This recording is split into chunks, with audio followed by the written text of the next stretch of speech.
Good afternoon and welcome to the studios of Poly TV. Today is the 2nd day of February, year 2026, exactly the very first working day of the month.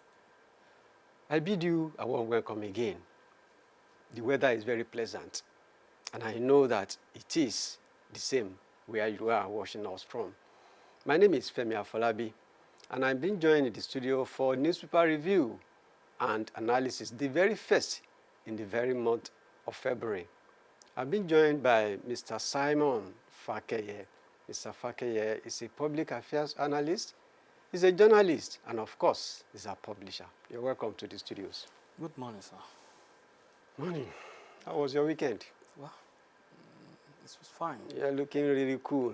I love your blue color, the touch of white. Okay, thank you about that. As I decided to remain cool because I wasn't. Can I say I was disappointed yesterday at an event I attended? Okay. Yes, I expected the main guest to be there, but he wasn't around. It could be due to one or two genuine reasons, but some of us are not happy. So, but we have to live above that and move on. Once in a while it happens. Yeah. So we have to brush that aside and move forward. Thank you. You're welcome once again. It's my pleasure. Let's do our business. Yeah. We call it newspaper review and analysis, and today we're going to look at the dailies, the front page of some selected dailies. They come in various titles, various topics, and of course, as their name manifest. We're going to start with something that is, can I call it economic or social? Okay. The Daily Trust on its front page says, Tinubu abroad, 22 days in 1 month.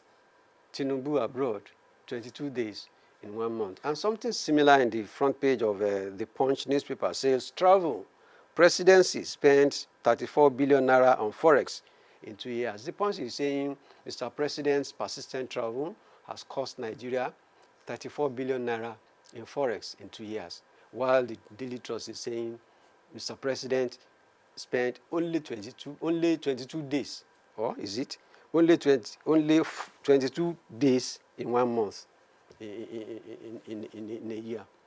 I think there are two issues that we can pick from that headlines.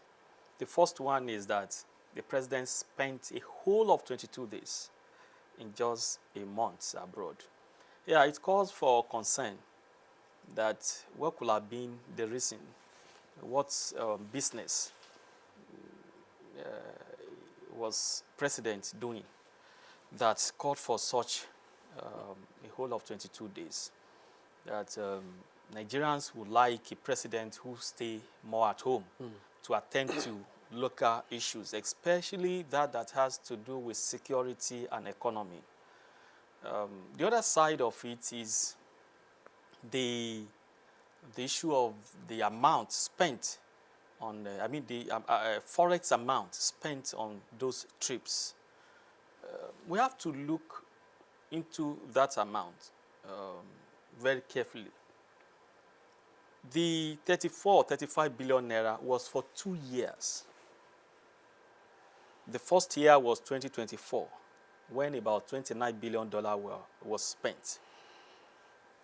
And the last year, 2025, just above 5 billion was spent in Forex. So this tells us that government has tried to reduce spending of Forex.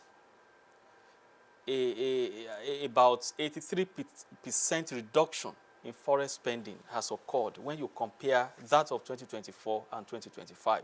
The 2024 is not encouraging. And we all witness what happened to our Naira, the value, and the prices of commodity that were affected by the inflation, Naira-dollar disparity. But that of 2025 was and now a cause to say to give commendations to the presidency, because 83% difference is just a way of saying the government has slashed or cut in its forex spending. So we don't need to look far before we can say that, oh, this cut in spending has really improved on the economy of the country. So why we, the Nigerians, would not like a president who doesn't stay at home, despite the fact that the press releases from the presidency have proved that there were investors who have promised to invest more in the country as a result of the MOU, the negotiations resulted from those visits. Now, the issue of the difference in the amount of forex spent in 2024 and 2025 is a kind of encouraging, giving us hope that in coming years, the president can go further in reducing the forex spending. And we all know that the effect of too much or excessive forex spending is that it will weaken Naira. It will increase inflation. And the result is that Nigerian masses will have to pay for it because of increase in commodity prices and all of that. So, President Tinubu, Nigerians are saying, please, stay more at home. Then for the forex spending, kudos for presidency who have deemed it fit to cut spending, just as they are preaching to Nigerians to cut their spending, to cut their clothes, the clothes according to the materials available. So that is what the presidency is doing.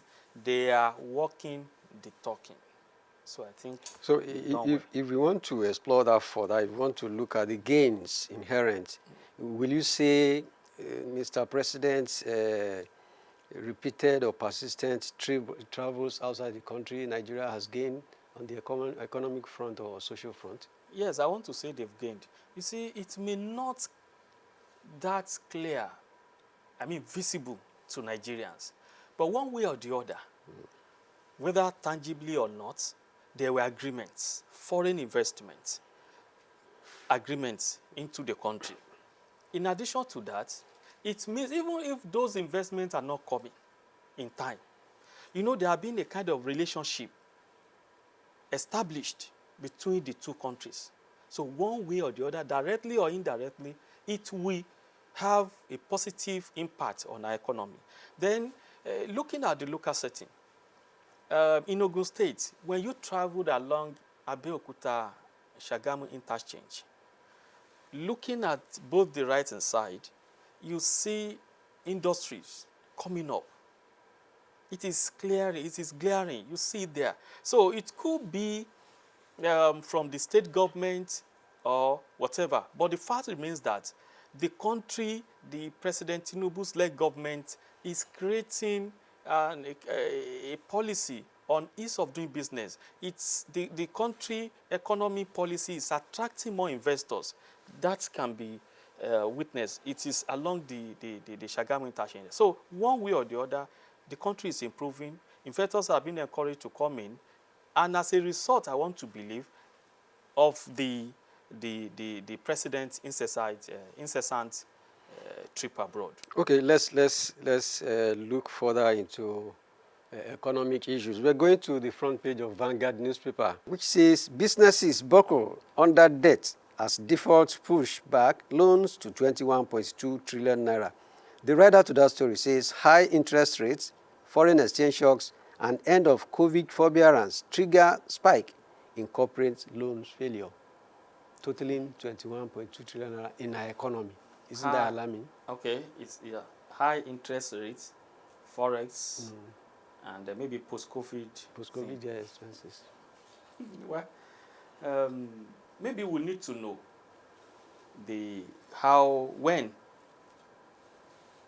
what is the range from which year to which year? Because I'm aware that recently, the report was that most of our mainstream banks have met up with the recapitalization targets, about 21 of them. Just about 4 that are trying to finalize the merger issue. So, when these banks were meeting up, are we saying that the CBN did not see that they have about, this huge amount of bad loans, 21.2 trillion. So it means their account sheets were not balanced. So it could also mean that there were, I can't understand. How come they were able to meet up? Why we have such, now, I said the report stated that there were 21 banks, mainstream, they are doing well in terms of recapitalization. And we have 21 trillion bad loans, meaning that each bank has incurred 1 trillion naira bad loan on average. So, and the CBN has come out to tell us that these banks are doing well. So something is wrong somewhere. We are not getting something right. It's becoming contradictory. A situation where, on average, we have each mainstream bank having a 1 trillion naira bad loan to battle with. We cannot say and we cannot agree rightly that our banking system or banking sector is doing well. Maybe they're referring to the 9 trillion naira loan that federal government has recently secured and which they promised to repay through taxing of cigarette and alcohol. I wouldn't know. But on this very issue, I'm confused. Maybe in subsequent days, there could be clarification. A situation where we have mainstream banks who have met up with the recent recapitalization target and having to cope with 21.2 trillion naira bad loan. Now, the headline said, the rider said, it affected corporate loans. Corporate loans. So, which company? Actually, maybe they should come up with the name of those companies. Let Nigerians know what caused the, can I say folding up? No. Inability to repay the loan. So it is not clear to me. Well, maybe in the coming days we'll need more clarification, maybe from CBN. All right. We're still talking about economy. The Guardian is our next port of call. The headline says Nigerians turn to survival businesses as formal jobs dry up. What this one is saying is that no more white-collar job, no more blue-collar job, if there is anything like that. But Nigeria now tends towards survival businesses like POS, like production of sachet water, like the unorganized private sector. I think it is just a passive way of saying there is bad loan also that affects corporate organizations. Now that we don't have a white-collar job available, that Nigerians have resort to these survivor businesses. Again, we need clarification. The reason is that in previous years, we were told that the way to go is to create SMS, small, medium business or micro business. That was in the era of creating these POS businesses and all of that. Now that section is growing. It's thriving. It's thriving now. They are doing well. More of it is are coming. Now we now say, no, we need more collar job. And it is the collar job that government and the entrepreneurs, the corporate organizations have been discouraging over the years. That let us rely less on collar job, let our people go to technical colleges, to polytechnics, to learn skill works and all of that. Again, we are, maybe the elites are now fighting for white collar job. Where I maintained the fact that I would rather support entrepreneurship I would rather support this SMS thriving than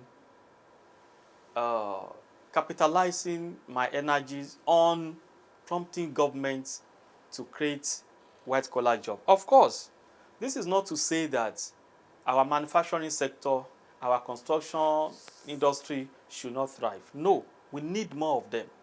And if that is what we're fighting for, I think the government has been trying to come up with policies that enable or create an enabling environment for investors to come on board, especially local investors. We have it in the case of the refinery, where Dangote and others have been coming up. So for the survivor businesses, maybe tomorrow the government can come up and stakeholders to tell us that that is not the way to go. But in our locality here, I think it's doing us a great favor when we have nearly everyone having something to do. Of course, they may not make too much money per day, maybe at the rate of 10,000, 5,000, but it helps a lot. Most of the civil servants are not collecting that huge amount. So I want to confirm, I want to agree that these survivor businesses, as the paper has mentioned, has been helping our economy because grassroots matters. Okay, grassroots matters. We're going to the front page of the Tribune newspaper. It's a minor report in the front page of the Tribune newspaper. It says, oil discovery at Eba. Ogun government reaffirms jurisdiction, cites legal, historical evidences. Mr. Fakeye, we heard last week that the federal government has approved oil drilling at commercial level in Waterside local government, Eba Island, and of course Tongiji Island here. But soon as that news broke, the government of Ondo State is laying claim to that particular island, saying the island belongs to them. So it's now a border issue between Ogun and Ondo State. What is your take on that? My take is, again, confusing. You know, it didn't start from here.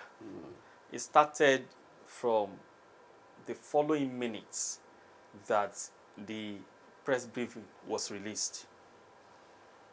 The release stated that the oil discovery and the approval by Mr. President was for Tongiji Island, which is situated in Ogun West. Ipokia local government. Ipokia local government. Moments later, there were a kind of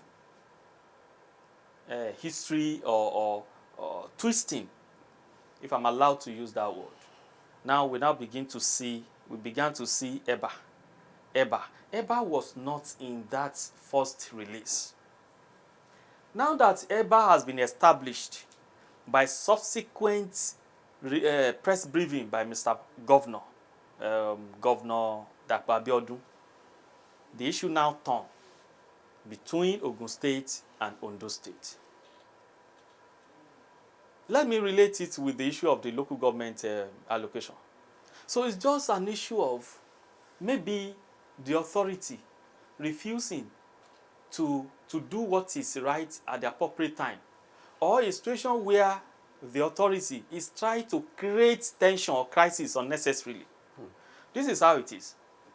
The governor has come up to make announcements to people that oil discovery has been